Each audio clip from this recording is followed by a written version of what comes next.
हे भगवान, मुझे माफ कर देना। मैं इतनी छोटी सी बच्ची को इस नदी में बहने नहीं दे सकती। मैं इसकी जान नहीं ले सकती। प्रभु, आप इस नादान मासूम बच्ची की रक्षा कीजिए। चलो, जल्दी चलो यहाँ से। कहीं किसी ने देख लिया तो सब कुछ बर्बाद हो जाएगा।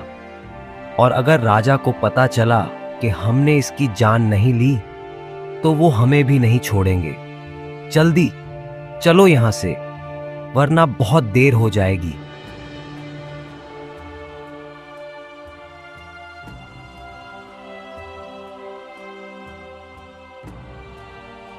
एक छोटे से मिट्टी के घर में एक बुढ़िया रहती है, जिसका इस दुनिया में अब कोई अपना नहीं बचा।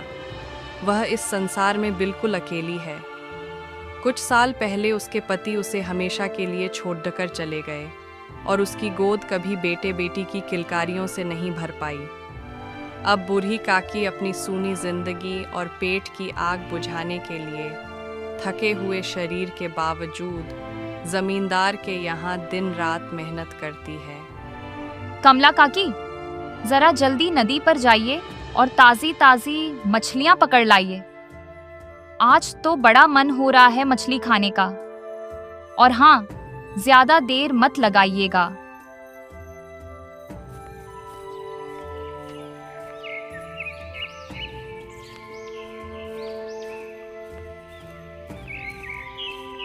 हे भगवान, अगर मेरा कोई बेटा या बेटी होती तो इस बुढ़ापे में मुझे कभी काम न करने देती।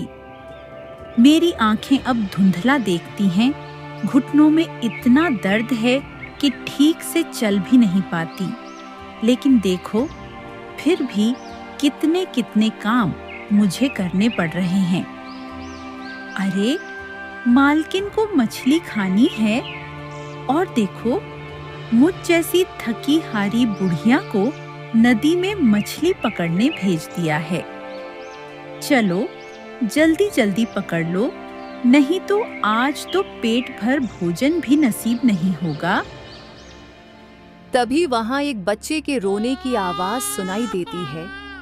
इस वक्त बच्चे के रोने की आवाज सुनाई दे रही है। यह छोटे से बच्चे के रोने की आवाज कहाँ से आ रही है? क्या किसी ने अपने बच्चे को इस घने जंगल में छोड़ दिया है? यह आवाज तो आसपास से ही आ रही है, या फिर वह मरने के लिए नदी में बह गया है। अब कैसे ढूंढूं? मेरी आंखें भी ठीक तरह से देख नहीं पाती। पता नहीं किसने ऐसा काम किया होगा। काफी देर तक अम्मा इधर उधर देखती रहीं, पर उन्हें कोई दिखाई नहीं दिया। लेकिन बच्चे के रोने की आवाज लगातार गूंज रही थी।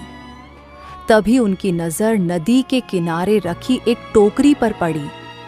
वहीं से वह मासूम सी रोने की आवाज आ रही थी। इस नन्ही सी बच्ची को यहाँ किस निर्दयी ने मरने के लिए छोड़ दिया होगा? हे भगवान, सब पर अपनी कृपा करें। कितनी मासूम और प्यारी है यह। लगता है इसे भूख लगी है। पहले मैं इसे अपने साथ ले चलती हूँ और कुछ खिला देती हूँ। कमला उसे गले से लगाकर अपने साथ जमींदार के घर ले जाती है, ताकि वहां इस छोटी सी बच्ची को कुछ खिला सके। ये कमला काकी कहाँ रह गईं? आज काम करने का मन नहीं है क्या? अभी तक मछलियां लेकर नहीं आई। मैंने कब से इन्हें कहा था कि मुझे आज मछली खानी है, पर देखो कितनी देर कर रही हैं। इनका तो दिन ब दिन ड्रामा ही बढ़ता जा रहा है। क्या हुआ? अब लगता है आपको काम वाम करने का मन नहीं है। अगर आपसे अब काम नहीं होता तो हमें साफ साफ बता दीजिए, हम दूसरी काम वाली रख लेंगे। लेकिन हाँ, काम चोरी यहाँ बिल्कुल नहीं चलेगी। और ये क्या, आप इसे किसे उठा लाई हैं?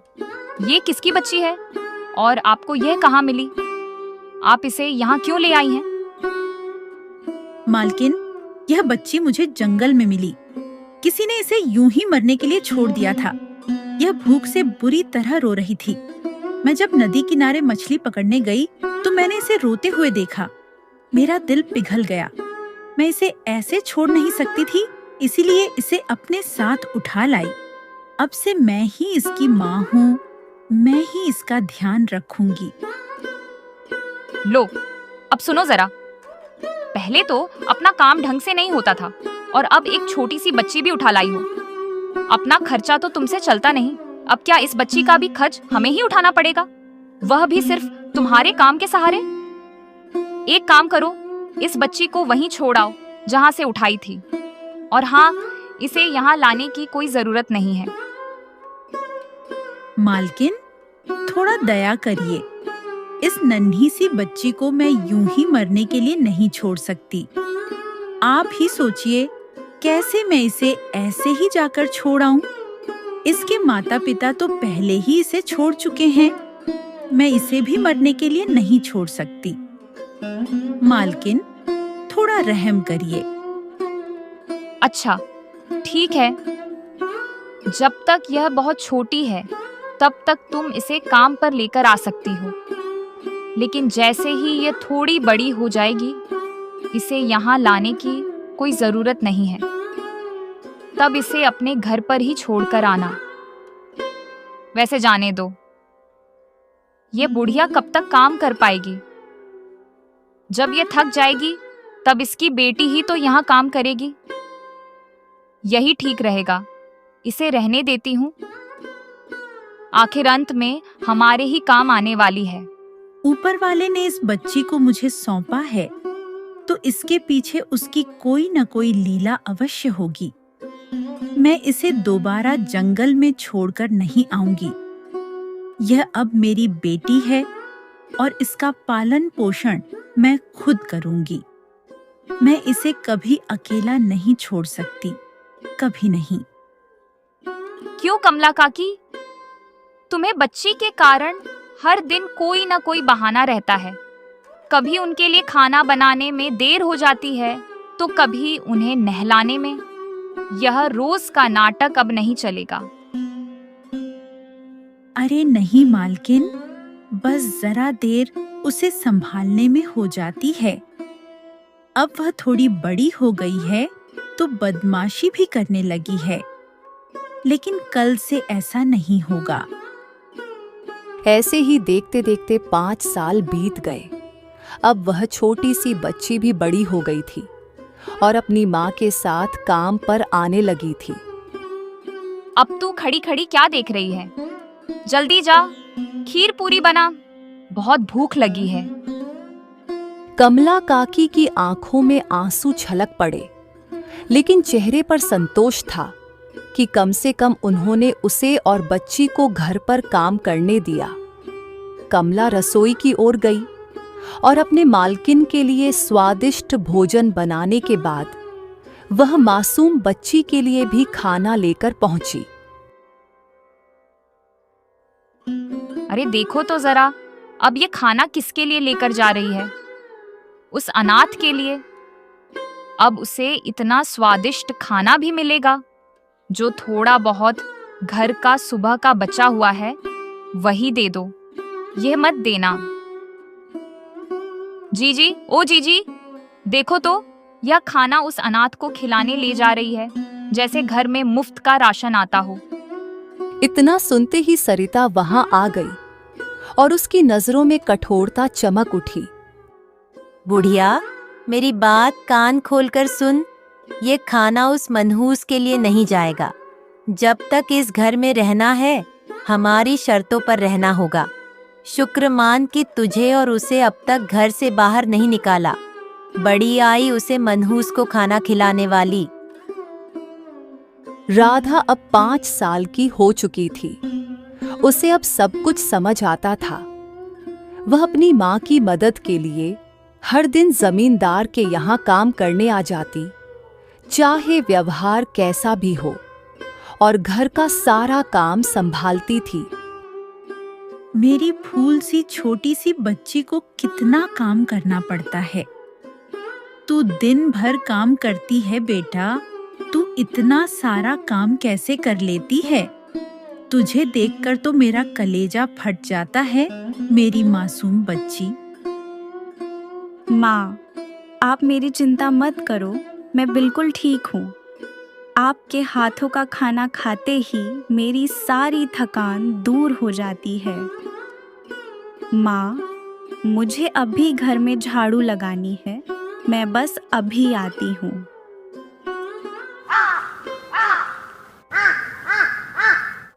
कहाँ चली महारानी? रसोई का सारा काम किया या दिन भर ऐसे ही खेलते हुए गुजार दिया? आंगन की झाड़ू लगाई और मेरी साड़ी धोई या नहीं? बस मालकिन, झाड़ू लगाना बाकी है, बाकी सारा काम हो गया है। तू बाद में काम करना, पहले सुन, जो मेरे गले का हार तूने चोरी किया है, पहले वह मुझे दे। मुझे पूरा विश्वास है कि इसी मनहूस ने ही वह चुराया होगा। आप कैसी बातें कर रही हैं? मैं आपका सोने का हार क्यों चुराऊंगी? मैं तो आपकी अनुमति के बिना किसी चीज को छूती भी नहीं, फिर चोरी करने का तो सवाल ही नहीं उठता।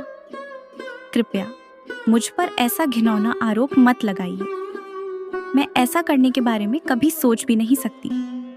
इस घर में मैं बिना अनुमति किसी चीज को छूती तक नहीं, और आप कह रही हैं कि मैं आपका हार चुरा सकती हूँ। यह बहुत बड़ी बात है जो आप कह रही हैं। पहले तूने ही इसे अच्छे अच्छे स्वादिष्ट खाने की आदत डाली है बुढ़िया, और अब देख, इसकी इतनी हिम्मत बढ़ गई है कि यह घर में ही चोरी करने लगी है। मैंने इस घर से कभी भी कुछ नहीं लिया। आपने जैसा भी रूखा सूखा दिया, मैंने वही खाया। मगर आज आप मुझ पर जो अपमानजनक आरोप लगा रहे हैं, वह सरासर गलत है। यह तो अन्याय है। इस घर से तुरंत निकल जाओ और दोबारा लौटने की कोशिश भी मत करना, समझी? आप मुझ पर इतना बड़ा इल्जाम क्यों लगा रहे हैं? मैंने कोई चोरी नहीं की है। मैं यहाँ का सामान छूती तक नहीं। फिर आप ऐसा क्यों कह रहे हैं? मुझे पता है, मेरी बेटी ऐसा कुछ नहीं कर सकती। मुझे अपनी बेटी पर पूरा विश्वास है। वह सोना तो दूर, हीरा भी सामने रखा हो तो उसे हाथ तक नहीं लगाएगी। मेरी बच्ची निर्दोष है। बस बहुत हो गया। बहुत हो गया तुम दोनों का। अब यहाँ से निकल जाओ। मैं तुम दोनों को अब अपने घर में देखना नहीं चाहती। यहाँ दोबारा कभी मत आना। मालकिन, आपका दिल नहीं पसीजता? ऐसे कहते हुए आप एक छोटी सी बच्ची पर इल्जाम लगा रही हैं और ऊपर से हम दोनों से ऐसी बातें कह रही हैं। कमला और राधा वहां से चली जाती हैं। माँ, मेरी वजह से आपको आपके काम से निकाल दिया गया, और इतनी उम्र में आपको मेरी वजह से कष्ट में रहना पड़ रहा है। अरे बेटा, ऐसा क्यों कह रही हो? मैं तुम्हें अकेला नहीं छोड़ सकती। कोई भी माँ बाप अपने बच्चों को अकेला नहीं छोड़ते। फिर मैं तुम्हें कैसे अकेला छोड़ सकती हूँ? आखिर इस दुनिया में तुम्हारे सिवा मेरा है ही कौन? अब राधा बड़ी हो चुकी थी और घर की सारी भाग दौड़ वह संभाल रही थी। उसकी माँ की तबीयत बहुत खराब हो चुकी थी। पैरों में भी काफी दर्द रहने लगा था। कोई भी दवा काम नहीं आ रही थी। राधा अपनी माँ को लेकर काफी परेशान थी। एक दिन राधा घर के बाहर बैठकर अपनी माँ के बारे में सोच ही रही थी। तभी वहां एक गरीब भिखारी आया और उसने राधा से कुछ खाने के लिए मांगा। कुछ खाने को दे दो बेटा, अगर कुछ है तो। मुँह गरीब पर रहम करो, बहुत भूख लगी है। हाँ बाबा, अभी लेकर आती हूँ।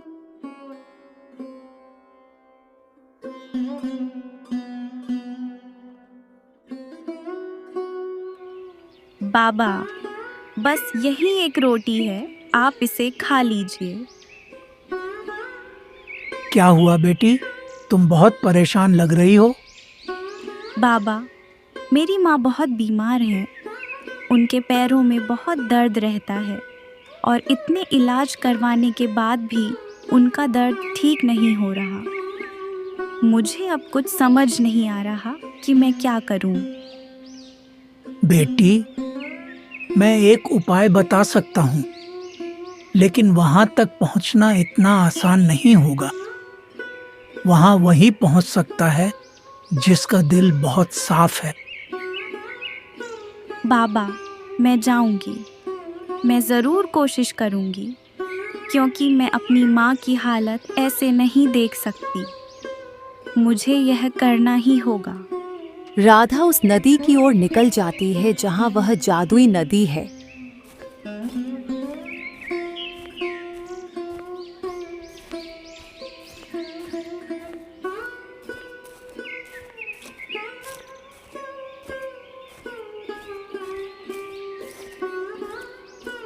राधा चलते चलते थककर एक पेड़ के नीचे बैठ जाती है। तभी वहां एक चिड़िया रोती हुई राधा के पास आती है। राधा, मेरा अंडा नीचे गिर गया है। अगर तुम थोड़ा समय निकाल कर मेरे अंडे को इन झाड़ियों में से ढूंढकर मुझे वापस घोंसले में दे दोगी तो मैं तुम्हारी शुक्रगुजार रहूंगी। हाँ, क्यों नहीं। बताओ, तुम्हारा अंडा कहाँ गिरा है? मैं उसे ज़रूर ढूंढूंगी।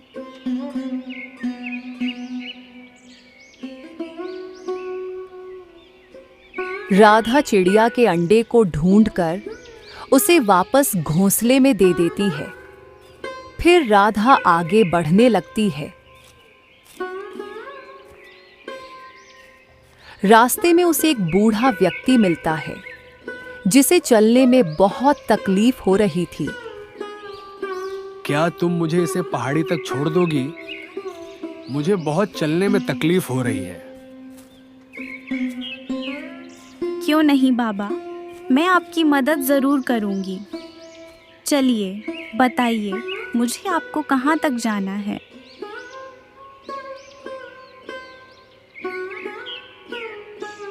राधा बूढ़े व्यक्ति को वहां तक छोड़ देती है और फिर आगे की ओर चलने लगती है। तभी उसे नदी दिखाई देती है और राधा वहां तक पहुंच जाती है। तभी नदी से आवाज आती है, आओ राधा, मैंने तुम्हारे जैसी सच्ची और ईमानदार लड़की आज तक नहीं देखी। यहाँ तक कोई और नहीं पहुँच पाया। तुम पहले हो जो यहाँ तक आ पाई हो। ये ले लो और अपनी माँ को पिला दो। तुम्हारी माँ तुरंत ठीक हो जाएगी। अरे, आपको मेरा नाम कैसे पता चला और आपको कैसे पता चला कि मैं यहाँ आ रही हूँ? मैं सब कुछ जानती हूँ राधा। अब यह पानी ले जाकर अपनी माँ को पिला दो, वह बिल्कुल ठीक हो जाएंगी।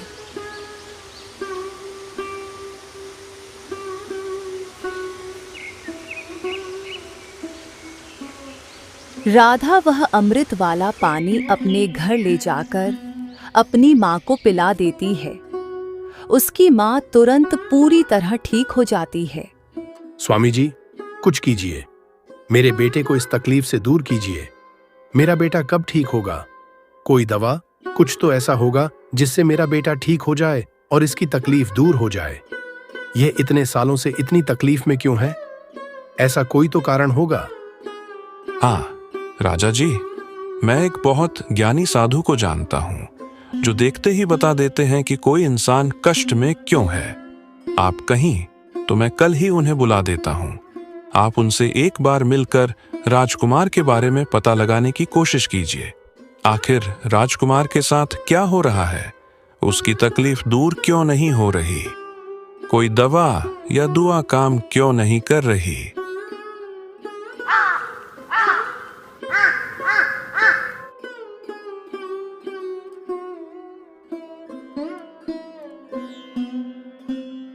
दूसरे दिन साधु महाराज आते हैं और वह बताते हैं, मेरे बेटे के बारे में मुझे जानना है। मेरे बेटे के साथ क्या हो रहा है, उसकी तकलीफ क्यों नहीं दूर हो रही, उसका कष्ट क्यों नहीं मिट रहा। आंखें, मेरे राज्य का वह एक ही तो आश्रय है। अगर इसे कुछ हो गया तो इस राज्य का क्या होगा? मैं जो कहूंगा सच कहूंगा, पर आप बताइए कि क्या आप इस सच को सुन पाएंगे? यह आपके पापों का परिणाम है जो आपके बेटे को भुगतना पड़ रहा है। आप अपनी बेटी के साथ जो कर चुके थे, उसके कारण आज वह जितने भी कष्ट में रहेगी, आपके बेटे को उतना ही कष्ट मिलेगा। आप एक पिता होते हुए अपनी बेटी के प्रति इतना निर्दयी कैसे हो सकते हैं? यह आपका ही पापों का कर्म है कि इस राज्य का राजकुमार इस दुख को भोग रहा है। पर मेरी बेटी जिंदा है, उसे तो मैं मरवा दिया था। नहीं, आपको यह गलत लग रहा है, वह इस संसार में अब नहीं है। नहीं, वह जिंदा है, वह इस संसार में है और एक बूढ़ी औरत के साथ रहती है। अगर आप उसे उसका हक दिला दें और जाकर उससे क्षमा मांगें और वह अपने दिल से आपको क्षमा कर दे, तो आपके बेटे का कष्ट तुरंत मिट जाएगा। राजा साधु के कहे अनुसार उस जगह पहुंचते हैं जहां साधु महाराज ने उसकी बेटी का पता बताया था। वहां राधा और कमला काकी थीं। साधु महाराज कमला काकी से बात करते हैं और राधा के बारे में पूछते हैं। अम्मा, आपको राधा कहाँ मिली थी? देखने से तो नहीं लग रहा कि यह आपकी बेटी है। हाँ महाराज, किसी ने नजरअंदाज करके इस छोटी सी बच्ची को नदी के किनारे छोड़ दिया था। मैं वहीं मछली पकड़ने गई थी, तभी मेरी नजर इस पर पड़ी। यह भूख से बहुत रो रही थी। मैंने इसे उठाकर अपने साथ घर ले आई। तब से यह मेरी ही बेटी बनकर रह रही है। राजा अपनी बेटी को अपने साथ महल ले जाते हैं और वहां ले जाकर राधा को सारी बातें बताते हैं। सब कुछ जानकर राधा को बहुत दुख होता है और वह राजा को माफ करने से इनकार कर देती है।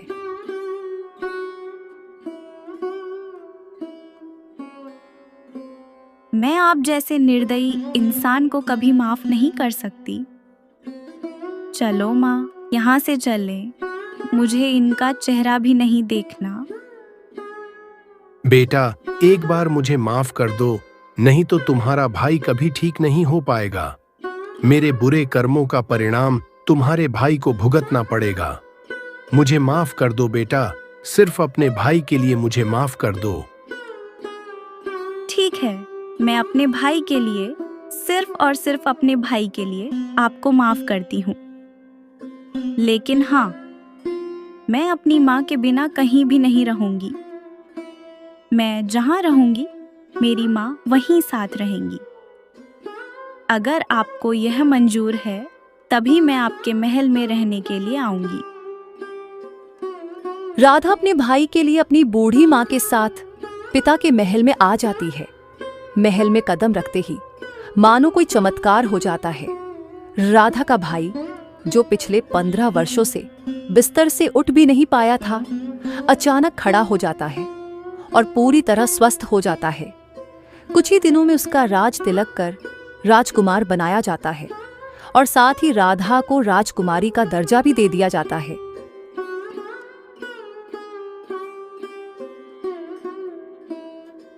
जी, देखो ना, ये वही नौकरानी है। लेकिन ये यहाँ क्या कर रही है? और लगता है उसके साथ उसकी बेटी भी है, जो अब बड़ी हो गई है। आखिर ये लोग महल में क्या कर रहे हैं? क्यों बुढ़िया? हमारे घर में चैन नहीं मिला चोरी करने का, जो अब राजा के यहाँ चोरी करने आ पहुंची। और तुम्हारी बेटी कहाँ है? कहीं तुम दोनों माँ बेटी ने मिलकर यही काम तो शुरू नहीं कर दिया? मालकिन, वह जो राजकुमारी है ना, वही मेरी बेटी है। हाँ, वह राजा की ही बेटी है, जो गलती से जंगल में छूट गई थी और मुझे वहीं जंगल में मिली थी।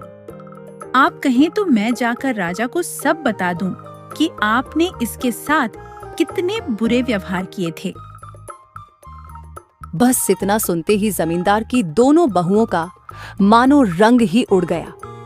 वे चुपचाप वहां से खिसक गईं। दूसरी ओर आज राधा को उसका हक मिल रहा था, इसीलिए वह बहुत खुश थी और चारों तरफ मानो खुशियों का माहौल छा गया था।